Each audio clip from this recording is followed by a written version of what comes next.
Students, आज हम 12th class का मैथमेटिक्स के बारे में अध्ययन करेंगे। तो सबसे पहले हमें 12th क्लास के मैथमेटिक्स में कितने चैप्टर हैं आपके सिलेबस के अंदर और कौन सा चैप्टर कितने नंबर का है और उस चैप्टर में कितने क्वेश्चन आने वाले हैं और वो क्वेश्चन कितने कितने नंबर के हैं, सबसे पहले अपने को ये ज्ञात होना चाहिए। आप बुक पढ़ने से पहले उस चैप्टरों के नाम, कितने चैप्टर हैं, किस प्रकार से क्वेश्चन आते हैं, कितने कितने नंबर के क्वेश्चन आते हैं, आपका पूर्णांक क्या है, वो चीज़ें आप देखोगे। सबसे पहले आपका जो पेपर होता है वो उसमें किस प्रकार से आप देखोगे कि आपका एग्जाम पैटर्न,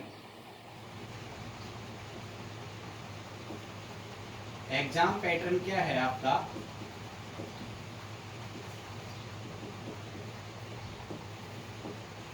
आपका विद्यालय के द्वारा सत्रांक कितने नंबर का होता है? 20 मार्क्स, यानी 20 नंबर आपके विद्यालय के द्वारा बोर्ड को भेजे जाते हैं। और आपका जो वार्षिक पेपर जो होता है उसका पूर्णांक कितना होता है? 80 मार्क्स। तो टोटल कितना हो गया हमारे पास यहाँ पे? कुल कितना मार्क्स हो गया? 100। तो आप देखोगे 20 नंबर आपके जो हैं वो आपके विद्यालय के द्वारा प्रेषित किए जाते हैं। और वो 20 नंबर किस आधार पे होते हैं? आपके विद्यालय में 3 टेस्ट होंगे, प्रथम, द्वितीय और तृतीय, और एक अर्धवार्षिक परीक्षा होगी, हाफ ईयरली एग्जाम। उसके मूल्यांकन के द्वारा ये 20 नंबर आपके विद्यालय के द्वारा प्रेषित किए जाते हैं बोर्ड को। तो कृपया करके आप अच्छा अध्ययन करें, तैयारी करें, प्रथम, द्वितीय और तृतीय टेस्ट के अंदर अच्छे से अच्छे मार्क्स लेके आएँ और अर्धवार्षिक परीक्षा के अंदर भी अच्छे मार्क्स लेके आएँ। अब आप देखोगे आपका जो वार्षिक परीक्षा का पेपर होगा वो कितना नंबर का होगा? 80 मार्क्स का होगा। और वो 80 मार्क्स आप किस प्रकार से प्राप्त करेंगे वो देखोगे आप लोग। तो आप देखोगे उसमें 1 से 10 क्वेश्चन जो हैं कितने नंबर के होंगे? 1 नंबर के। यानी 1 से 10 क्वेश्चन कितने नंबर के हैं? 1 नंबर के हैं। और आप देखोगे 1 गुणा 10, तो कितना मार्क्स हो गया अपने पास? 10। यानी 10 क्वेश्चन 1 नंबर के हैं, तो कितने नंबर हो गए? 10। अब देखोगे आपके पास 11 to 15 कितने नंबर का है? 2 नंबर का। यानी 5 क्वेश्चन है और 2 नंबर का 1 क्वेश्चन है। तो क्या देखोगे आप लोग यहाँ से? 5 into 2 इक्वल कितना हो गया? 10। इसी प्रकार आप देखोगे 16 से 25 कितने क्वेश्चन हो गए? 10 क्वेश्चन। और एक क्वेश्चन कितने नंबर का है? 3 नंबर का। तो 3, तो 10 into 3 इक्वल कितना हो गया? 30। और 26 से 30 जो होगा आपका कितने नंबर का है? एक क्वेश्चन 6 नंबर का है। कुल क्वेश्चन कितने हो गए? 5 नंबर के। कुल क्वेश्चन कितने हैं? 5। तो आप देखोगे कुल मार्क्स कितना हो गया? 5 into 6 इक्वल 30। तो आप यहाँ से आप देखोगे टोटल आपका जो है वो कितना हो गया यहाँ पे? 10 + 10 20 और 20 + 30 50, 50 + 30 80। तो टोटल मार्क्स कितना हो गया आपका? 80 मार्क्स हो गया। तो यहाँ से आप देखोगे कि हमारे पास कुल मार्क्स कितना हो गया है? आपका 80 मार्क्स हो गया है। तो यहाँ से आप देखोगे कि हमारे पास 10 क्वेश्चन 1 नंबर के होंगे, कुल मिला के 10 नंबर हो गए। 5 क्वेश्चन 2 नंबर के 10 नंबर होंगे। 10 क्वेश्चन 3 नंबर के 30 नंबर होंगे। और 5 क्वेश्चन 6 नंबर के कुल कितने होंगे? 30, कुल मिला के 80। तो इस प्रकार से आपके वार्षिक परीक्षा में होने वाले पेपर में कुल 30 क्वेश्चन होंगे और उसका मार्क्स कितना होगा? 80 मार्क्स होगा।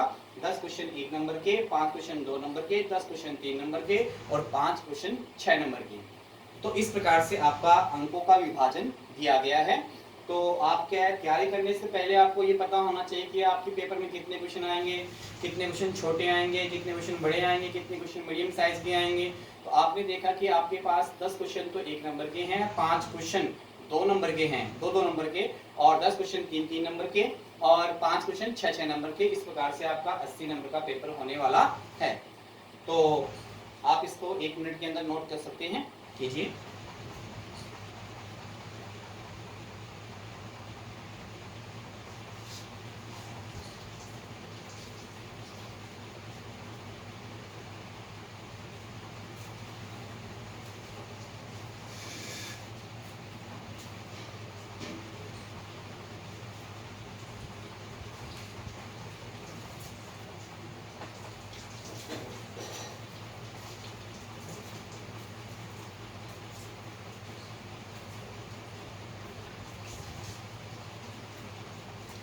आशा करता हूँ कि आपने नोट कर लिया होगा। अब आप देखोगे आपकी ये तो आपका क्या हो गया, अंकों का विभाजन हो गया कि आपके पास जो अंक है, आपके जो मार्क्स है, मार्क्स का डिवाइडेशन किस प्रकार से किया गया है। तो आप देखोगे अब आपका जो सिलेबस है वो सिलेबस क्या है, यानी आपकी बुक में कितने चैप्टर है और कौन सा चैप्टर कितने नंबर का है और उसमें किस प्रकार से क्वेश्चन आपको आने वाले हैं।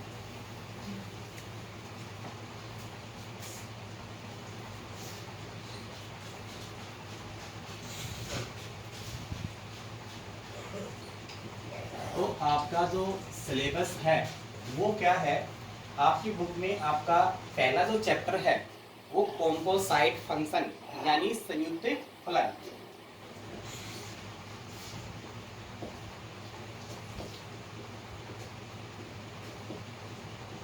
कितने नंबर का है, 3 नंबर का, और किस प्रकार से डिवाइडेशन है, 2 + 1, यानी एक क्वेश्चन 2 नंबर का होगा और एक क्वेश्चन कितने नंबर का होगा, 1 नंबर का होगा।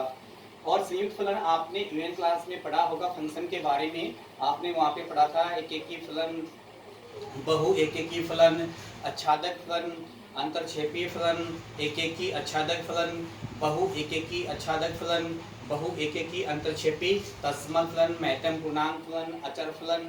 तो इस प्रकार से उन फलनों से संबंधित ही, यानी दो फलनों के में किसी संक्रिया के द्वारा जो फलन बनता है उसे अपन क्या बोलते हैं, संयुक्त फलन बोलते हैं। तो ये 3 नंबर का चैप्टर है, इसमें 2 नंबर का एक क्वेश्चन होगा और 1 नंबर का एक क्वेश्चन होगा। चैप्टर नंबर 2 हमारे पास प्रतिलोम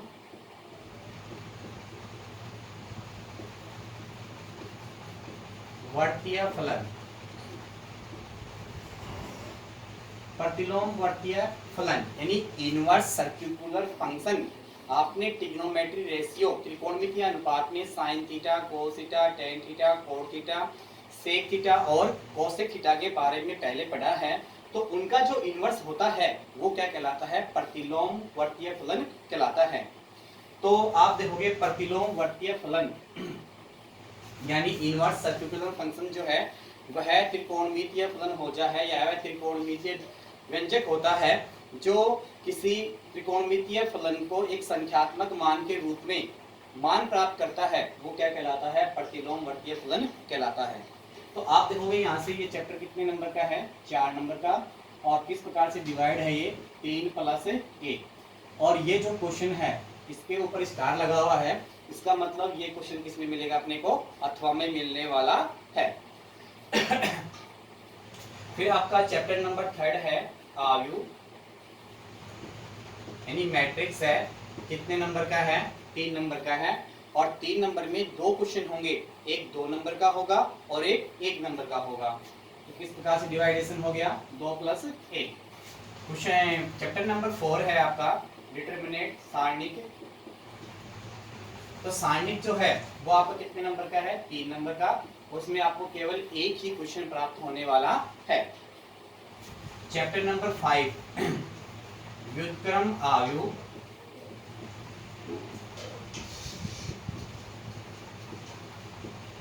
एवं रैखिक समीकरण।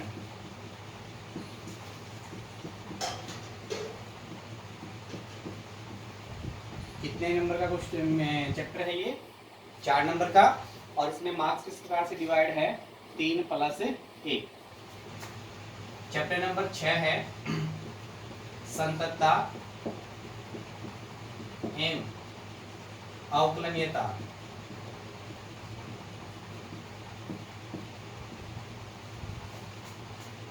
और चैप्टर नंबर 7 है अवकलन। तो ये दोनों चैप्टर मिला के कितने नंबर का है, 8 नंबर का है। और इसमें क्वेश्चन किस प्रकार से होगा, एक क्वेश्चन 6 नंबर का होगा और एक क्वेश्चन 2 नंबर का होगा। 6 नंबर का जो क्वेश्चन है वो चैप्टर नंबर 7 से प्राप्त होगा अपने को, और 2 नंबर का क्वेश्चन है वो किससे प्राप्त होगा, चैप्टर नंबर 6 संततता एवं अवकलनीयता से प्राप्त होगा। चैप्टर नंबर 8 है अवकलज के अनुप्रयोग। कितने का है ये चैप्टर, 6 नंबर का है, और इसमें 2 क्वेश्चन होंगे 3-3 नंबर के। चैप्टर नंबर 9 समाकलन, और चैप्टर नंबर 10 है निश्चित समाकलन।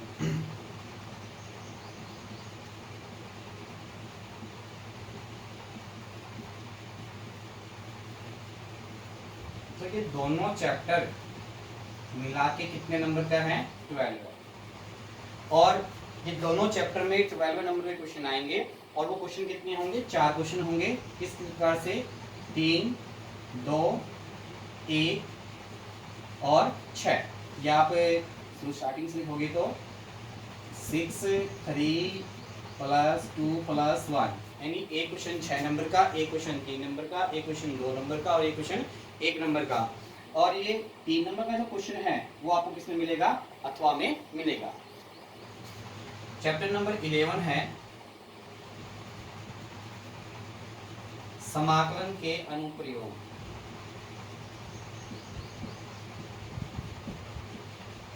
जिसको आप क्षेत्र कलन भी बोलते हैं।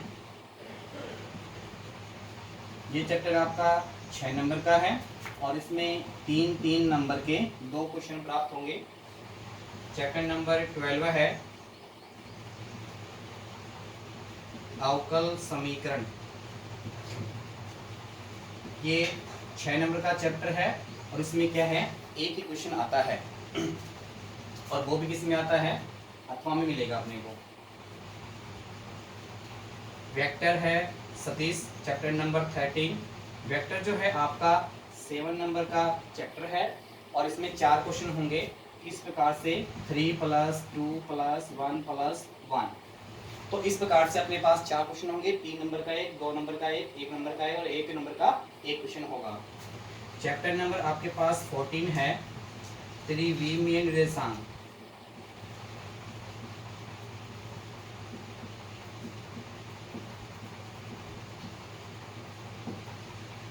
7 नंबर का चैप्टर है, और 6 और 1 में डिवाइड है। यानी 6 नंबर का एक क्वेश्चन होगा और 1 नंबर का एक क्वेश्चन होगा, जिसको आप 3D या 3 डायनोमियल भी बोलते हो। त्रिविमीय निर्देशांक आपने अभी तक 11th क्लास में 2D पढ़ा है।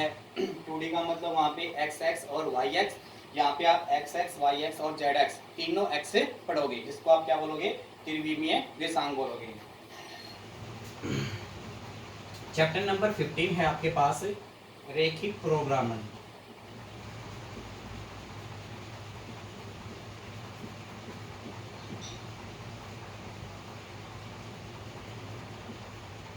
रेखिक प्रोग्रामन चैप्टर जो है वो कितने नंबर का? हमारे पास 4 नंबर का है। उसमें 3 और 1 नंबर का क्वेश्चन आएगा। और रेखिक प्रोग्रामन के बारे में आपने ग्राफिक जो पढ़ा है 10th क्लास में, उसमें असमीकाएं हैं। तो ग्राफ और असमीकाओं के संयोग से क्या बनता है? रेखिक प्रोग्राम बनता है। 3 नंबर का एक क्वेश्चन होगा और 1 नंबर का एक क्वेश्चन होगा। ग्राफिक होगा, ये ग्राफ में ही बनाना पड़ता है। लास्ट चैप्टर है आपका 16 प्रायिकता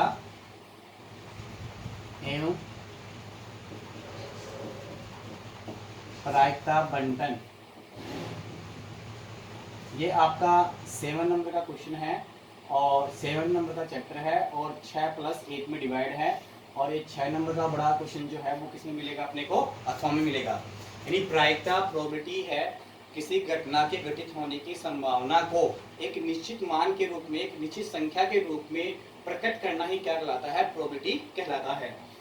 किसी भी घटना की जो प्रायिकता है वो क्या है? या तो 0 के बराबर या 1 के बराबर या इन दोनों के बीच में ही होती है। यानी 0 ≤ p ≤ 1। p का मतलब प्रोबेबिलिटी, प्रायिकता 1 और 0 के बीच में होती है। तो इस प्रकार से ये आपका सिलेबस हो गया। आपकी बुक के अंदर 16 चैप्टर हैं, और प्रत्येक चैप्टर कितने नंबर का है, और प्रत्येक चैप्टर में से कितने प्रश्न आने वाले हैं, और कितने कितने नंबर के, ये सब अपने को याद होना चाहिए। तो उससे हमें क्या होता है? एक तो अपने को चैप्टर निकालने में आसानी होती है, दिमाग में फिक्स होता है कि ये चैप्टर कितने नंबर का है, कौन सा चैप्टर इंपॉर्टेंट है, कौन सा चैप्टर में ज़्यादा अपने को अध्ययन करने की आवश्यकता पड़ती है। तो ये पूरा जो मैपिंग है अपने दिमाग में बन जाता है कि अपने को क्या है, कौन सा चैप्टर कितनी देर, किस चैप्टर में कितना समय देना है, किस चैप्टर को कितना समय देना है, ये अपने को पता लग जाता है। तो सबसे पहले अपन कोई भी चीज पढ़ के बारे में अध्ययन करते हैं, किसी भी वस्तु के बारे में अध्ययन करते हैं, किसी भी बुक के बारे में, किसी भी चैप्टर के बारे में अध्ययन करते हैं, तो उसका बेसिक ज्ञान होना हमें जरूरी होता है। तो आपको क्या है, सभी बच्चों को ये इन चैप्टरों के नाम याद होने चाहिए, कौन सा सीरियल नंबर, चैप्टर का नाम, कितने मार्क्स, कितने क्वेश्चन, कितने कितने नंबर का क्वेश्चन होगा। जैसे आपसे पूछा जाए कि चैप्टर नंबर 12 है जो है, उसका नाम क्या है, तो आप क्या बोलोगे, अवकल समीकरण। कितने नंबर का है, 6 नंबर का। कितने क्वेश्चन आएंगे, 1 क्वेश्चन आएंगे, और वो भी क्वेश्चन किसमें मिलेगा अपने को, अथवा में मिलेगा। इसी प्रकार से चैप्टर नंबर 16 का नाम बताइए, तो प्रायिकता एवं प्रायिकता बंटन कितने नंबर का है, 7 नंबर का। कितने क्वेश्चन आएंगे, 2 क्वेश्चन आएंगे, 6 और 1 नंबर का, और 6 वाला जो क्वेश्चन है वो अपने को अथवा में मिलने वाला है। चैप्टर नंबर आपका 5, जैसे पूछा गया चैप्टर नंबर 5 का नाम बताइए, तो आप बताओगे व्युत्क्रम आव्यूह एवं रैखिक समीकरण कितने नंबर का, 4 नंबर का, और 3 का 1 प्रश्न आएगा, और 1 नंबर का 1 प्रश्न आएगा। तो इस प्रकार से अपने पास नंबरों का डिवाइडेशन हो गया है। सबसे पहले आप इनको नोट कीजिए, आपको 2 मिनट का समय दिया जाता है।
तो आशा करते हैं कि आप सभी ने नोट कर लिया होगा।